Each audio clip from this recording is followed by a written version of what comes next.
भारत माता की, भारत माता की, भारत माता की।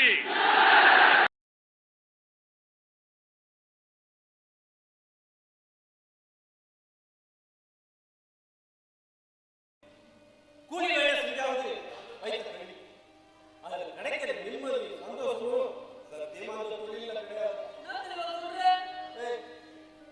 இந்த மாதிரி எனக்கு யாருமே இல்லைடா. நீங்க என் பின்னால் வாழ்க்கையில் வேஸ்ட் பண்றான் வேஸ்ட்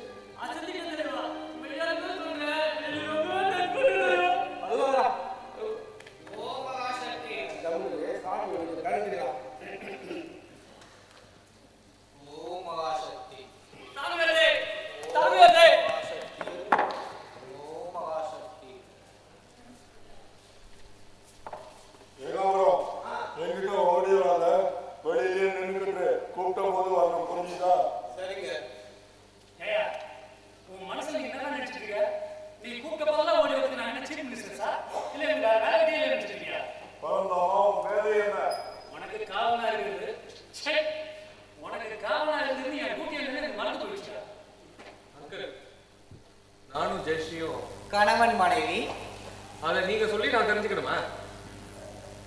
ஜெயஸ்ரீக்கு ஒரு முக்கியமான மெடிக்கல் கான்ஃபரன்ஸ் இருக்கு, எனக்கு கோர்ட்ல முக்கியமான ஹியரிங் இருக்கு. எதுக்கு வர சொன்னீங்கன்னு தெரிஞ்சா சமயி. ஓம் மகாசக்தி.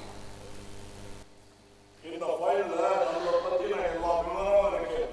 அதாவது நீங்க தப்பான வழியில கட்ட போற ஆஸ்பத்திரி, வருமானத்துக்கு கிடைக்க போற பதவி உயர்வு, ஏகாம்பரம் தேர்தலாம், கட்ட போற 5 நட்சத்திர ஹோட்டலு, சாமிஜியோட ஆசிரமம், இதுல நடக்கிற தெல்லுமுள்ளு எல்லாம் இதுல விலாவரியா.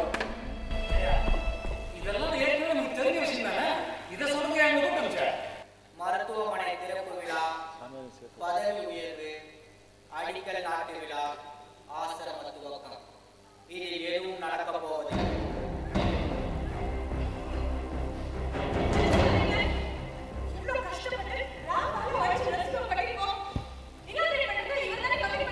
ஆனா வேற ஒருத்தர் க்ளோஸ் பண்ண போறான். இந்த ஃபைலோட ஒரிஜினல் அவன் கையில மாட்டிக்கிட்டு இருக்கு. அவன் தான் எல்லாத்தையும் தடுத்து நிறுத்த போறான். அவன் ஓம் மகாசக்தி. சுவாமிஜி, இந்த ஆள் இல்லையா, அவன் விஜயன். அவன் அம்மாவுக்கு தண்டனை கொடுக்கணும்னு தீர்மானம் பண்ணிட்டானா, அதனால நமக்கும் தண்டனை கொடுக்க போறானா. இந்த விஷயம் உங்களுக்கு எப்படி தெரியும்? பரந்தாமா, நீ பழத்தை சாப்பிடு, மரத்தை தேடாத. இன்னும் ஒரு வாரத்துக்குள்ள எல்லா உண்மையும் ஒத்துக்கிட்டு சரண்டர் ஆகலைன்னா எல்லாத்தையும் எல்லா டிவி சேனல்லையும் நியூஸ் பேப்பர்லையும் கொடுத்துருவானா. எப்படி வசதி? சரண்டர் ஆகிடலாமா? சரண்டர் ஆவறதா? எவ்வளவு செலவு பண்ணி? எவ்வளவு செலவு பண்ண? 1,58,00,000. 59.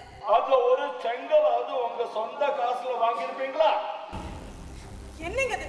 இதுக்கு தான் நான் அப்பவே சொன்னேன், இதெல்லாம் நமக்கு வேண்டாம்.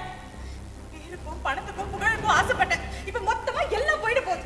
சொன்னேன் அனாவசியமா இது. கொஞ்ச நேரம் புலம்பாம பேசாம இருக்கியா? ஐயா, கோடீஸ்வரிட்ட பேசி பாத்தியா? அவன் என்ன சொல்றா?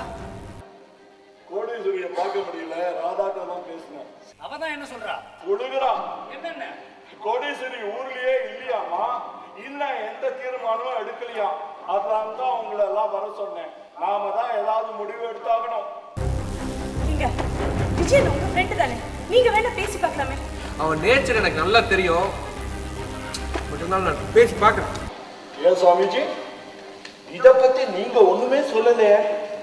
கனியாத மரத்தை வெட்டி விடு. அவசரப்பட்டு பண்ணிடாதீங்க. சொன்னா கேளுங்க. எனக்கு 2 நாள் டைம் கொடுங்க. எப்படியாவது பேசி அவனை கன்வின்ஸ் பண்றேன். ஓம் மகாசக்தி. அப்படியே ஆகட்டும். அப்ப நான் கிளம்புறேன்.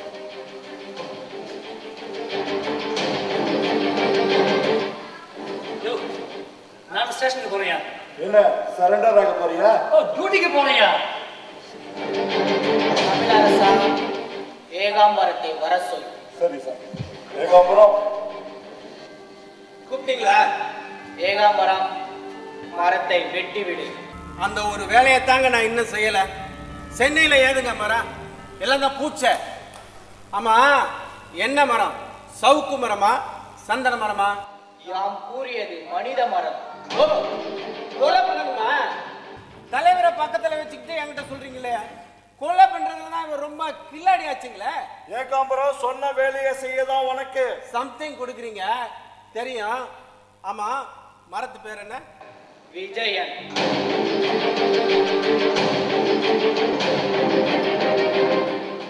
எல்லா விஷயத்தையும் உங்கள்கிட்ட சொல்லிட்டேங்க. இனிமே விஜயை நான் காப்பாற்ற வேண்டியது உங்க பொறுப்பு. ரொம்ப தேங்க்ஸ்ப்பா. இதுக்கு உனக்கு இல்லைங்க, அதெல்லாம் நான் விட்டுட்டேன். எனக்கு ஒன்றும் வேண்டாம். நான் வரேங்க. ஏகாம்பரம், ஆ, உனக்கு எப்ப என்ன ஹெல்ப் பண்ணாலும் என்னை வந்து பாரு. சரிங்க.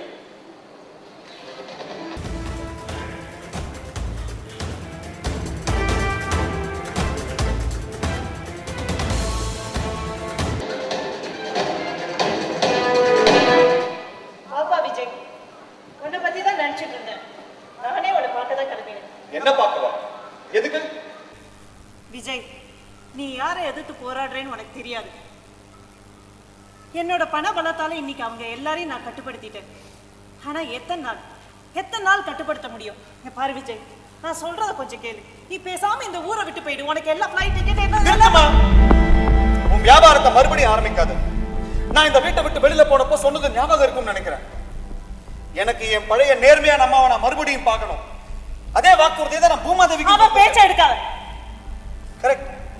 பாவ சின்னமா நீ நிக்கிற அந்த இடத்துல அந்த புண்ணியாத்மா பேர் எடுத்தது தப்புதான். யாரா புண்ணியாத்மா?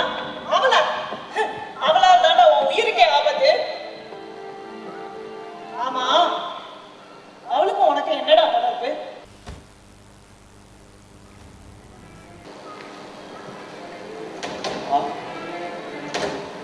சின்ன வயசுல இந்த வழக்கை எவ்வளவு கஷ்டப்பட்டிருக்கோம். அவளுக்கும் உனக்கு தொடர்பு இருக்கா? எத்தனை நாள் அரை வயிற்றுக்கும் கால் வயிற்றுக்கும் சாப்பிட்டுருப்போன்னு ராதா என்ன கேட்டேன். இந்த கதையா சொன்னாங்க. விஜய், அவளுக்கும் உனக்கும் தொடர்பு இருக்கா? அப்பா படுத்த படிக்க ஹாஸ்பிட்டல்ல இருந்தப்போ பணத்துக்காக நீ எவ்வளவு கஷ்டப்பட்டேன்னு. விஜய், அவளுக்கும் உனக்கு தொடர்பு இருக்கான்னு கேட்டேன். இருக்குமா? இருக்கு. ஆனா எப்படிப்பட்ட தொடர்புன்னு? நிறுத்துடா. ஒரு தாசியோட ஏற்பட்ட தொடர்பு எப்படிப்பட்ட தொடர்பு நீ எனக்கு சொல்ல வேண்டாம். என்ன நேர்வழியில கொண்டு போறேன்னு சொல்லிட்டு நீ வழி தவறி நிற்கிறியா? உனக்கா எத்தனை பெரிய இடத்துல நான் கொண்டு பார்த்து வச்சிருந்தேன். நிமிஷமா தூக்கி எறிஞ்சிட்டே இதுக்காகவா? நீ பார்த்து வச்சிருந்த பொண்ணு நான் தூக்கி எறிஞ்சாலும் நீ இவளை ஏத்துண்டுதான் ஆகணும். அது ஒரு நாள் நடக்காது. நீ ஏத்துப்பேங்கிற நம்பிக்கையில தான் அவளை கையோட கூட்டிட்டு வந்திருக்கா. ஏத்துக்கண்டா. அவ இந்த வீட்டு வாசப்படி கூட மிதிக்கப்படும். இப்படி சொன்னதுக்கு நிச்சயமா நீ வருத்தப்படுவ. நிச்சயமா வருத்தப்பட மாட்டேன்டா. நிச்சயமா வருத்தப்பட மாட்டேன். நீ யாரோ ஒருத்தியோட நிறுத்துமா. நிறுத்து. இதுக்கு மேல ஒரு வார்த்தை பேசிட்டேன் அம்மானு கூட பார்க்க மாட்டேன். எனக்கும் அவளுக்கும் தொடர்பு இருக்கேன்னு சொன்னேன்னு தவிர தகாத உறவு இருக்குன்னு சொல்லவே இல்லை.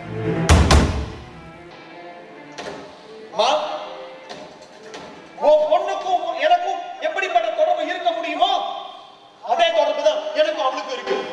என்னடா என்ன உளறல? உளறல, உண்மையை தான் சொல்றேன். உனக்கு ஞாபகம் இருக்கா? 24 வருஷத்துக்கு முன்னாடி மதுரைக்கு பக்கத்துல ஒரு மேஜர் ட்ரெயின் ஆக்சிடென்ட் நடந்தது. அதுல ஒரு 6 வயசு பொண்ணு காணாம போயிட்டான்.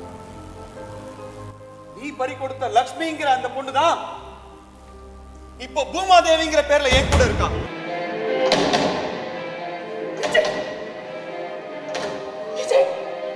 என்னடா சொல்ற? லக்ஷ்மி உயிரோட இருக்காளா? லக்ஷ்மி உயிரோட இருக்காளா? பாவண்டா அந்த பொண்ணு. என்னெல்லாம் கஷ்டப்பட்டிருப்பா. எப்படிலாம் வளர்ந்துருப்பாளோ. விஜய் விஜய் விஜய், எனக்கு லக்ஷ்மி உடனே பார்க்க. நிறுத்துமா. நான் அவளை பார்க்க விட மாட்டேன். அதை மட்டும் சொல்லாதடா. ஏமா சொல்லக்கூடாது? ஏன்? பூமாதேவி இந்த நிலைமைக்கு வரதுக்கு ஏதோ ஒரு விதத்துல நீயும் காரணமா இருந்திருக்க. இப்ப அவ பெத்த பொண்ணு தோணு நினைச்சதும் உன் மனசு துடிக்கிறதா? இதுவே அவ கெடுக்கப்பட்ட போது அவளும் யாரோ ஒரு அம்மா பெத்த பொண்ணுதான் ஏன்பா உனக்கு நினைக்க தோணல? எப்படி பெத்த பொண்ணை பார்க்கணும்னு ஓ மனசு துடிக்கிறதோ அதே மாதிரி தான் அம்மா நீ நேர்மை இல்லாதவன் தெரிஞ்சதும் என் மனசு துடிச்சுதுமா. அந்த வேதனையை நீ உணர்ந்தோன்றதுக்காக தான் இந்த விஷயத்தை சொன்னேன். நான் வரேன். விஜய் நில்லுடா. இப்படிப்பட்ட தண்டனையை எனக்கு கொடுக்காத.